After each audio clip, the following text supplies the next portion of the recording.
Hi and welcome back to Carnivorr Goes for Gold. I'm Carnivorr, Kaitlin Orr, Carnivorr on Instagram, and maybe you've been following along my Jonathan Gold 101 Days, 101 Restaurants project, his LA list of 101 best restaurants. So I'm on numbers 56, 57, 58, and 59 out of the 101, and starting with 56, Cassia in Santa Monica, which is technically a Vietnamese spot. This is number 8 on Jonathan's list, but the chef was trained with a lot of French chefs like Daniel Boulud, so he's got a lot of French dishes but with his own Vietnamese twists. So we started off with some oysters, we started off with escargot of course, but this was sauteed with lemongrass and served with a flaky tandoor bread that was made in house.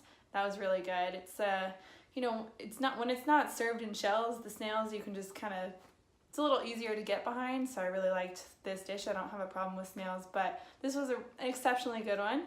Then we went on to an uni egg custard dish. So it's this cute little pot of egg custard with the sea urchin on top, and that was really delicious. We were spooning it out. It was just the buttery of the uni with the buttery egg custard just kind of melted in your mouth in a really delicious Japanese dish. So then we had steak frites as our final main course. It was with my friend Jenny, who was visiting LA, so we just hit a bunch of restaurants together and shared a bunch of food. So steak frites to finish. It was a hanger steak with a delicious peppercorn sauce. I love peppercorn. There was some shallot butter and of course served with French fries. So this was an awesome restaurant in Santa Monica, very classic, very beautiful space, lots of great seafood, and just really delicious dishes. So go check out Cassia. Number 57, Jenny and I went to Park's Barbecue, which is a famous Korean spot. This is in Koreatown. It's number 57 on Jonathan's list. And this is not like your typical all-you-can-eat Koreatown, stuff your face with grilled meat.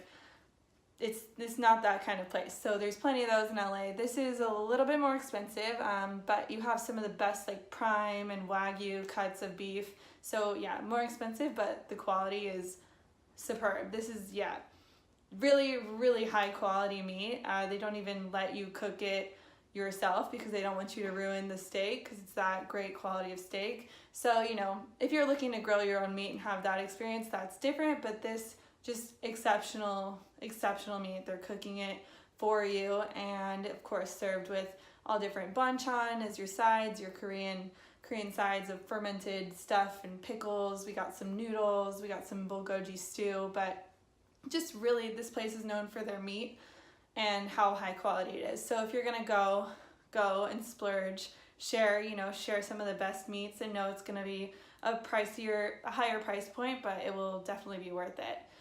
Number 58, Jenny and I went to Shibumi in downtown LA, and this is another Japanese spot. You're hitting a lot of Asian restaurants in this video, but this place is more of a fine dining Japanese spot. You feel like you're entering Tokyo. You're sitting at a bar. Well, we were sitting at the bar of the open kitchen, kind of felt like a sushi counter, but not really sushi. They did have some sashimi and different rare fishes, but mostly this place is about fermenting, and they have really funky, unique dishes. So Chef David Schlosser, he's awesome. We was taking a lot of videos watching him cook in the kitchen.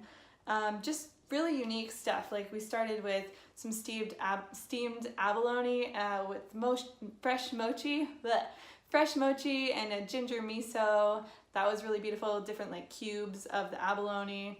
We also had rice with beef shin and tendon and some pickled veggies on the side. That was great. A salmon dish. This was one of my favorites with wild cherry bark, a crisp of it.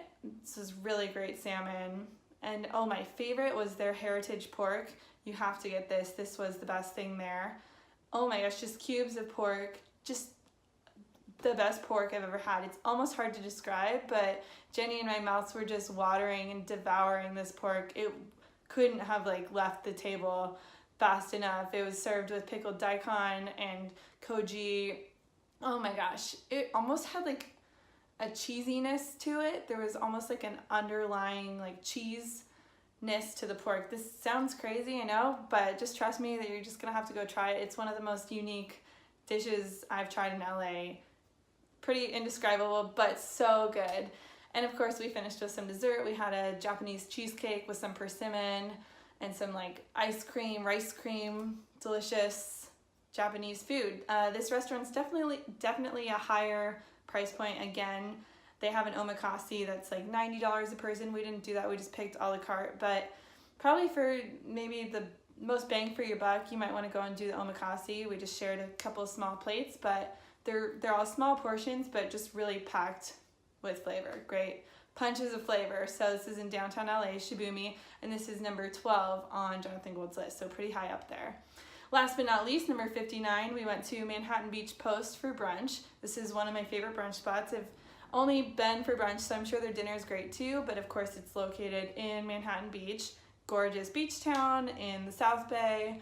This is right off the main street with the pier, so fantastic location if you're gonna start your day at the beach, get some brunch, but definitely get a reservation because this place has a line for brunch on the weekends. So, oh my gosh, I love this spot. I've been before. Chef David Lefebvre, he's great.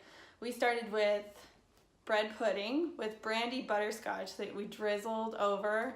Oh my gosh, just look at that. Gorgeous. I'm such a sweet tooth in the morning kind of person. Of course, we got the bacon cheddar scones. Melt in your mouth, so buttery. Bacon, so savory. Oh, I love pastries. Then we moved on to some main dishes. We got a beef hash, corned beef hash with a fried egg. We got their house-made sausage, which came with maple syrup, sweet and savory, and crispy sage. Delicious. It was like still like kind of sizzling when they brought it out. Just, oh my gosh, I love sage. Great flavor. And then I think my favorite dish was their pumpkin spice griddle cake. So this was a fall special, just a beautiful like cast iron, cute cake, like a pancake, but just thicker and bigger, like a cake for breakfast is great. Another syrupy drizzle, some cream on top, some like pecans, so candied pecans, so fall, so good, so pumpkin spice, all my favorite things. So Manhattan Beach Post, excellent. It's number 84 on Jonathan's list. So these are restaurants 56 through 59. And if you liked this video, give it a thumbs up. Keep following along on Instagram at Carnivorr and Carnivorr Goes for Gold. Leave a comment if you've been to these places, if you have any suggestions or tips, or if you need some LA restaurant recommendations. Thanks for watching.